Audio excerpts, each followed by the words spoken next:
Oh, my name is George Coleman. Georgecoleman. And what's your date of birth? 24 August 21. And second. So George, where were you born? In Bridgeport, Nebraska.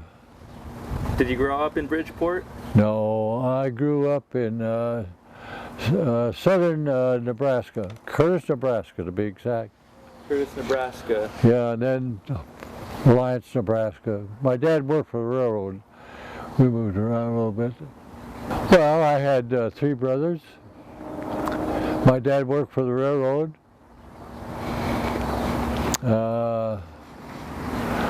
You know, it was during the Depression, and there's not really much to tell. As a kid, I worked on farms. You know, when I got old enough, I worked in the harvest fields and hay fields, and when I was old enough to get out there. Then I went in the Marine Corps. Well, I don't remember any values. You know, it was during the Depression, see, and things were really tough then. And you're lucky if you had something to eat, really. Even though my dad had a good job, or supposedly.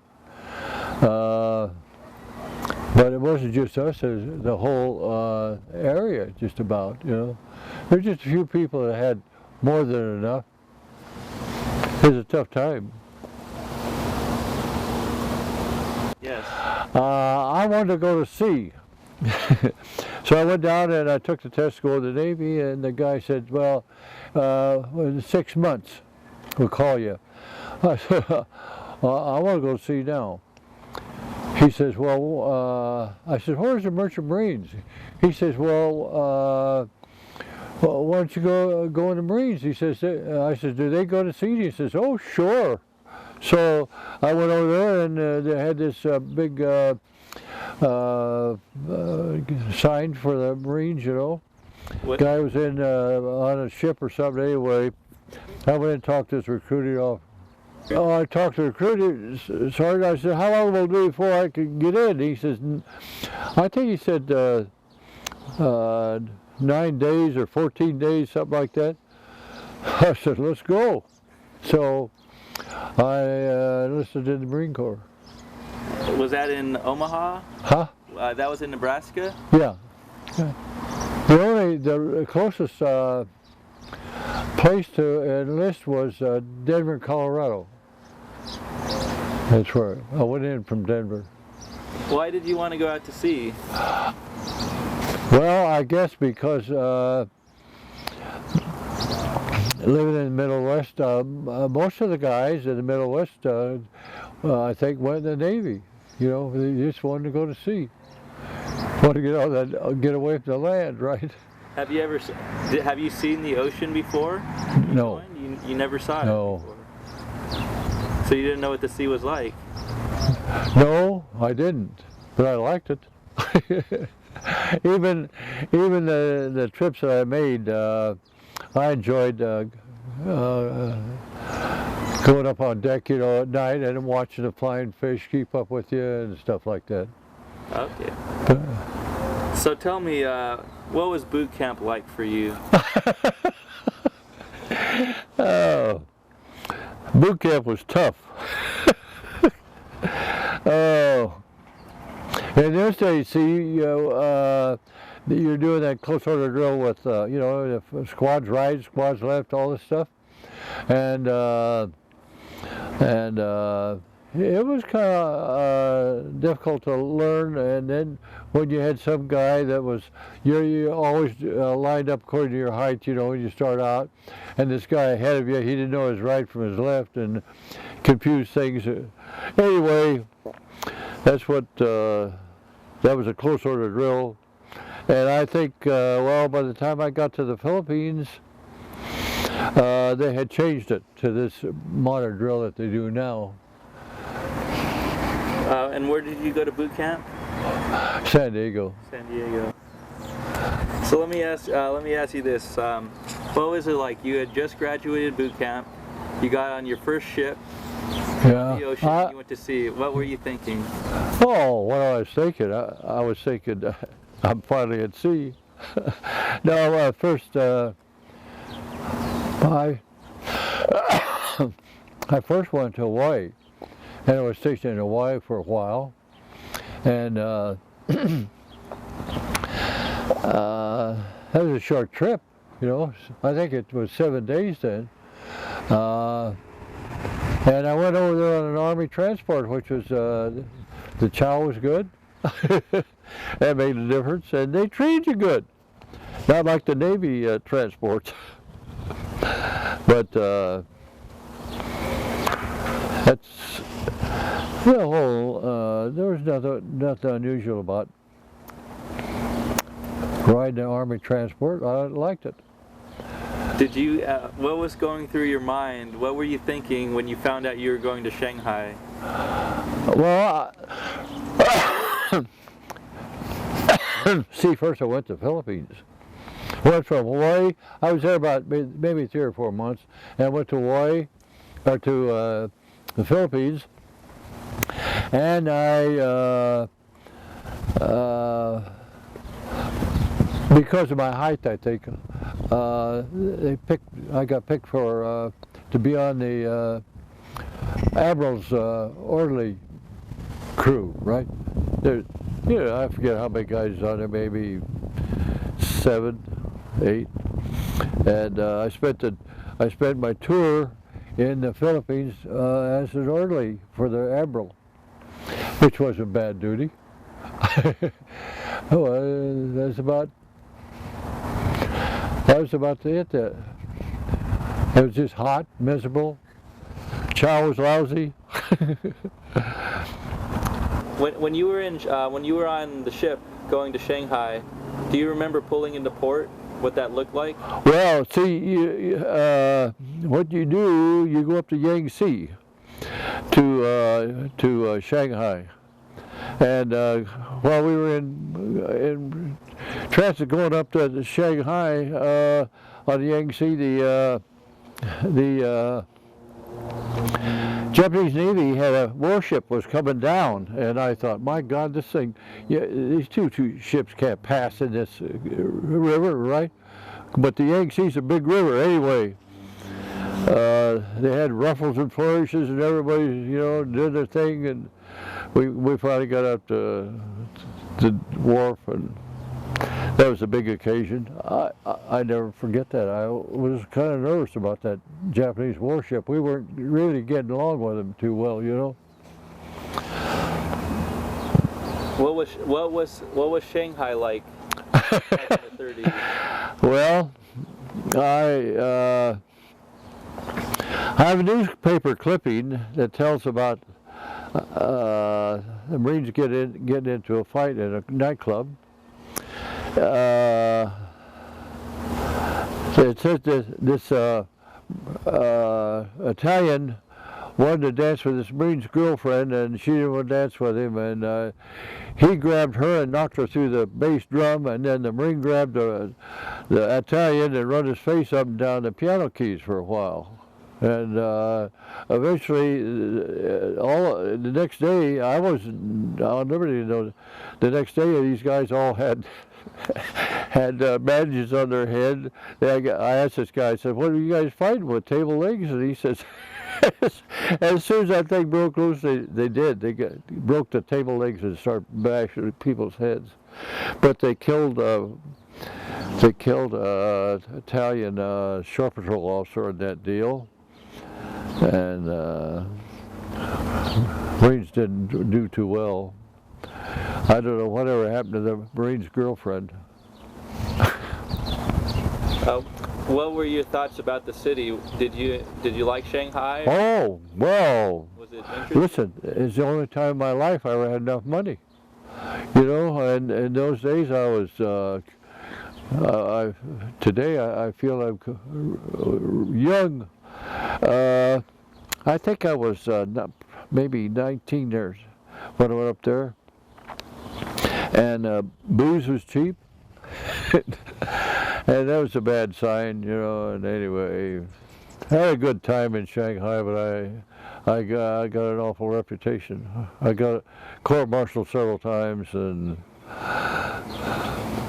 started riots. Done the whole ball of wax. I was active. What was your duty when you were in Shanghai? What was your responsibility as a Marine? I was guard duty. We went from one post to another. Used to guard the Suchow Creek, and all the billets. You had guards on the billets and the gate, and the quartermaster. And during certain periods when the Chinese had certain holidays while you went on patrol and patrolled the streets. That's about it. Do you remember the first time you ate Chinese food? What did you think about it? I didn't eat Chinese food. It had a club, 4th Marines Club on Bubbinwell Road, and that's where I ate. I wasn't eating Chinese food. No way. What were the people like in Shanghai? The Chinese? What were the people like in Shanghai? The Chinese? Yes. I could get in trouble over this thing, I think.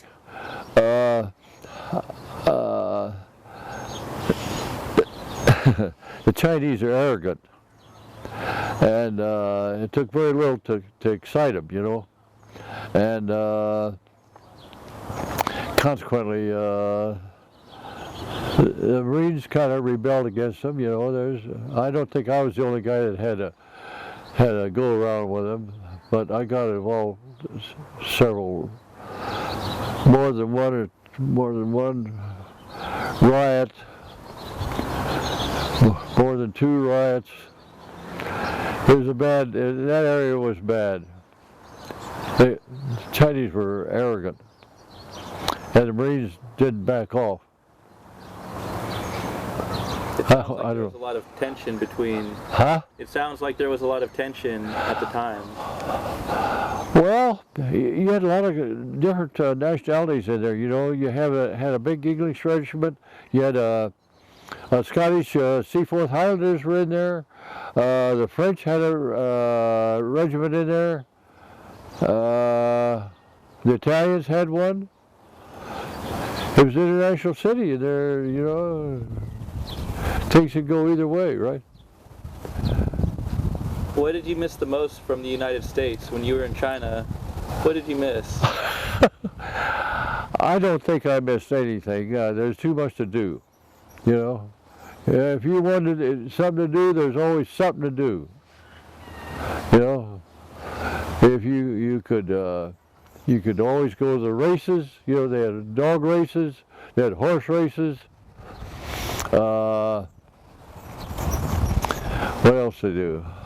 Hey, rugby there was a big thing. I never went into this kind of stuff, but it was there, and. Had to go to a lot of nightclubs. Had the 4th Marines Club. What was your favorite thing to do there? What was your favorite activity? Well, I was at the stage when getting drunk was a big thing, I guess. I got drunk an awful lot. I wasn't much of an athlete. I didn't care to go out for baseball or any of that stuff. They tried to get me on the boxing team. In fact, I had a private coach. This guy was, he fought in the Madison Square Garden. And because I guess I got so many beefs, they give me this guy as a coach, and he's going to get me all ready to get into one of the smokers, you know. I went through that ordeal. I got scars from it. Now, when you were with 4th Marine Regiment, Were you there when they moved to the Philippines? No, see, I come out of there 2 months ahead before they moved. Probably if they known that they were going to move to out of there, that they wouldn't have let me go back to the States. But my time was up in the Far East, you know, and so that's how I happened to go back. What were you thinking when you found out that the regiment had been captured? Do you remember? Oh.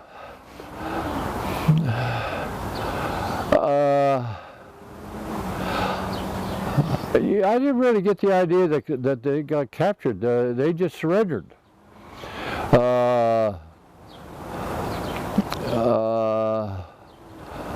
I think the Japanese overwhelmed the whole place. You know, they had too many of them. I told you about this friend of mine that escaped from the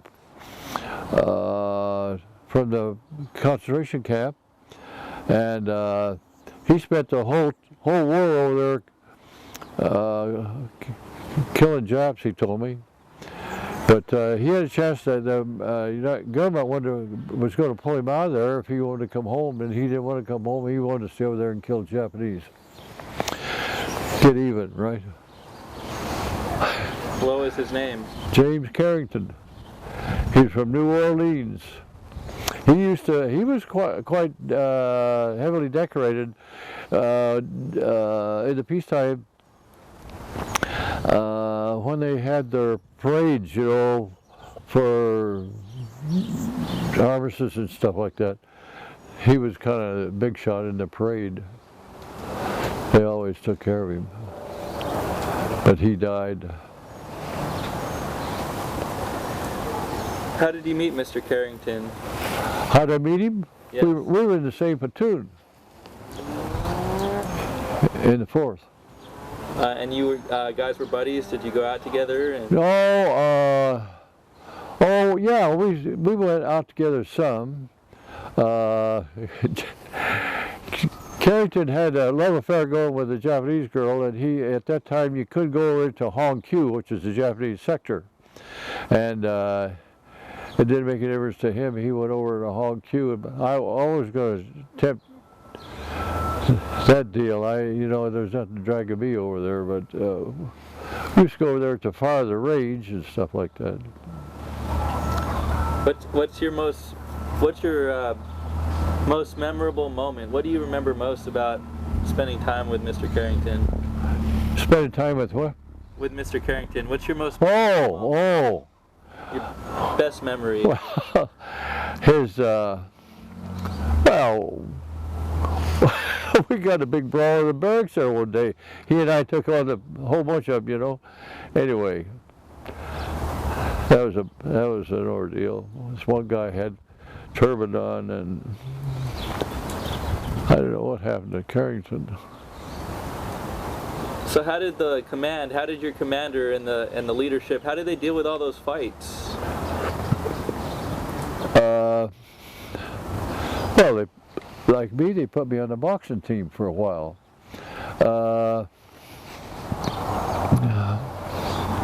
And court-martialed. I had,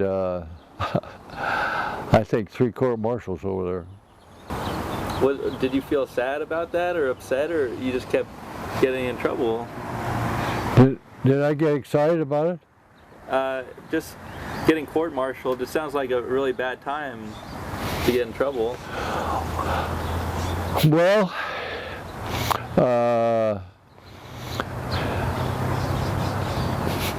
didn't bother me. You know, they throw you in the brig for 10 days on bread and water. Doesn't bother me. I can do that on my head. But you have to move around. You couldn't just sit in the barracks and look at yourself, right? Get in a rickshaw and run downtown. Hit somebody. Right? I'm lying. So when you found out that the regiment had surrendered, what were you feeling? Were you upset? Were you angry? I was surprised.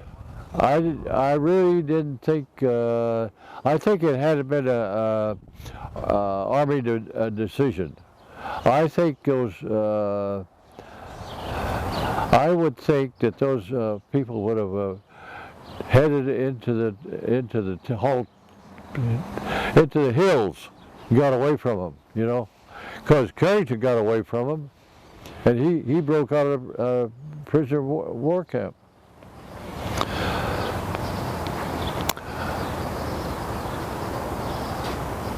Do you remember the day of Pearl Harbor? Yeah. Yeah. What do you want me to tell you about it? I was in. When I come back to the States, I went to Hawthorne, Nevada, and every now and then on a weekend, we would take a bus, and those who had legitimate liberty would go to Reno and spend 72 hours up there, you know. And that was the day Pearl Harbor was hit. That Sunday we were getting ready to come back. And I remember stopping in Fallon, and I don't know why we stopped there, but anyway, we went over and had a few drinks. But I thought my Liberty Days were over with then. I didn't really, I thought they would tighten up, but things didn't change much, you know, till I got down into, I got transferred down to San Diego, and eventually wound up in that parachute battalion. When Pearl Harbor happened, were you upset? Were you angry or sad? What were you thinking about? I was surprised. See,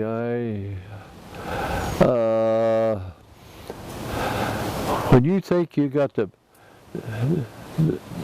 big hunk of the Navy in there, and you got the biggest Army post in the country there, you'd be surprised that they didn't have some way to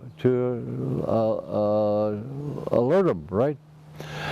And anyway, I went to Pearl Harbor just checking it out, you know, and years later. And I told the sailor, if you guys hadn't been all sleeping in that morning, those guys wouldn't have got you. Just trying to make a joke, right? But Sunday morning on the Navy was nothing. They didn't, I don't think they got up for food, that was about it. Then you went to 1st Marine Division, is that correct? And then you served overseas? Yeah, during the war, I went to the 1st Division. What battles did you participate in? I was down, in my discharge it said, no, I can't think of it. Well, I was in Okinawa, Peleliu, I can't think of these. New Guinea, and not in these sequence, but Talasea was a little combat thing. Cape Gloucester was a big one. Cape Gloucester, Peleliu, and then Okinawa. It's tough fighting. What? That was tough fighting. Tough fighting? Tough battles. Well, they're all tough, right? If people are shooting at you, it isn't fun. You have to keep a low profile. How did you get through it? How to get through it? How did you get through it? Well, I guess luck, and I got assignments that wasn't serious. You know, I spent my time sweating, but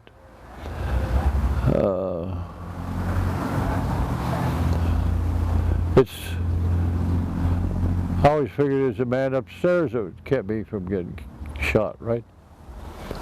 I don't think it's any talent of mine.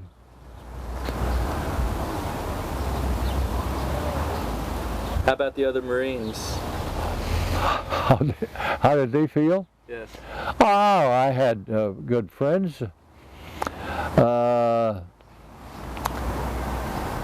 I had jobs where I was off the line, and this one guy was a first sergeant in an outfit, and it seemed to me that he spent more time back there with me than his company did up there on the line, you know. So, doesn't surprise you. I'm surprised that they had any casualties at all. No, I'm kidding. Hey, Marines, I think, handle things pretty well. I don't think the Marine officers were so hot. When we went into Peleliu, do you want to go into this? Went into Peleliu, I understand MacArthur told this Marine general, he says, you really shouldn't go in there. He says, I'm advising you not to go. And Halsey told him the same thing, don't go in there. And the casualties in there, I understand there was 7,000 casualties in Peleliu. It was just a little island. The battle wagons fired at it for 2 days, and they give up. They couldn't penetrate that coral, you know. See, they generally handed out, how many? They handed out a lot of beer, you know. And you didn't do anything for a while. Then all of a sudden you had to start training for another one, right? It took a while to train. There's a lot of training and a lot of new guys in there, and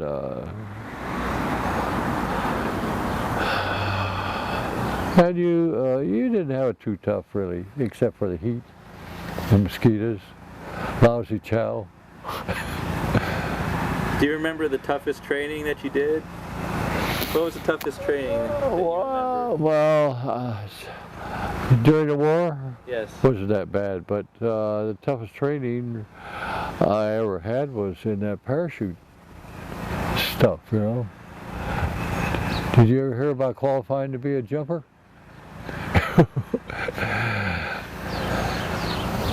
That was an ordeal.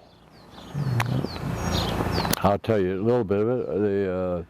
We done, I think it was 350 deep knee bends, 350 push-ups, just went on. And then when we got through with that exercise, we run 7.5 miles. And we got through that, we had doctors that threw up, you know. That's the toughest training I had. So you said you left the Marines in 1945. You joined the Army after that? No,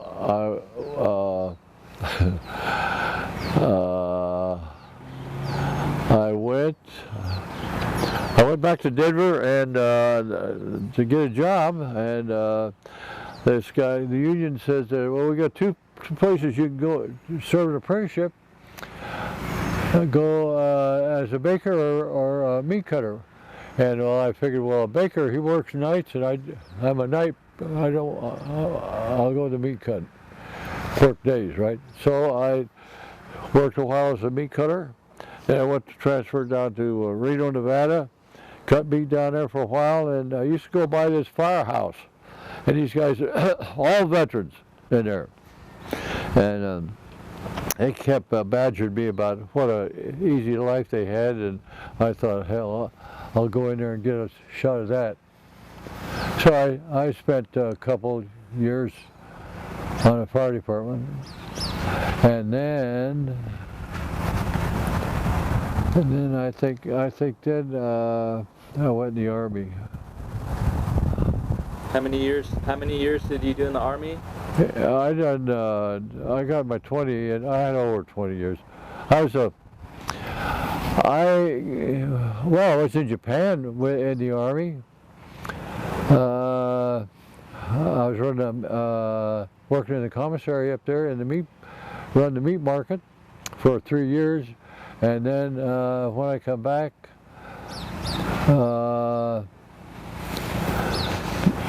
I forget what the heck. Anyway, I know I got to itch to go to school, so I went to fire control school on a surface air missile, and I went to school for 2 years on that darn thing to learn that system. And the rest of my military career, I was a fire control chief on a surface air missile. I was in the St. Louis Air Defense. What rank did you retire as? Master Sergeant. Master Sergeant in the Army. I could have made warrant, but I was afraid to go in front of that board with all those court martials, you know. Probably, I figured I was wasting my time, so. But I was getting the specialty pay and all this stuff, and I was doing good. So, from going back to your time with the 4th Marine Regiment, right, in China, what's something that you would like people to remember about that service there in China? What would you like them to remember about the regiment? Well, I think all those guys over there enjoyed it. You know, enjoyed being in China. It was good duty because the only thing you had a lot of schooling. You know, like in my case, I was in a machine gun they called it heavy weapons company. You know, you had the water-cooled machine guns, and you had the mortars, and you learned all the infantry weapons. Yeah, you know, you had to be able to put that machine gun back together blindfolded. It was good training. Are you proud to be a Marine? Yes, you know what? I was thinking when the guy first called, I thought, that Marine training I got kind of focused on the rest of my life. I was known as a tough NCO, you know. I thought that's a carryover for the Marine Corps. I didn't believe in any fool. If I had a job to do, I didn't believe in any foolishness that was going to get done, right? And I think it was a carryover for the Marine Corps training, or ideal training. Is there anything that you would like to add? No, I don't. No, I'm surprised that they located me. That's what I'd like to add. I can't believe that there's many me. I can't hardly believe there's 88 left. Can you? And see, I was just a kid when I went over there. And I'm an old man now, I think. I'll be 95 in a couple of weeks. So there can't be many people, and those people were all older than me. What do you think? Do you think there's any around?